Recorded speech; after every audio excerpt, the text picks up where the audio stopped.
It's tough with IRS stuff. Sometimes the dollar number is not worth what they would have to pay us. And that's why I try to also give a lot of the information out for free. And I've also got like a free tax community. So I'll try to answer people's information, actually give information about how they can handle it on their own, which in my opinion, a lot of times is better than them handing it to the professional that they can afford.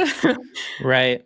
It's better just to settle it given the size of the dollar value we're talking about than to pay a professional or to pay you to sort it out. Yeah, I mean, I think the hardest thing with the IRS stuff, and this is why I've been so transparent with it, is it's not necessarily brain surgery. It's just that you can't go look it up anywhere, right? It's like, it's not common sense. At least I think it's not common sense, right? So you can't just call the IRS and get a really good explanation. You usually call the IRS and get confused or get like 4 different answers.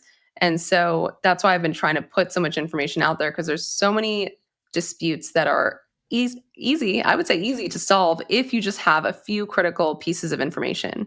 But people are missing that information, so then they just approach the whole thing wrong.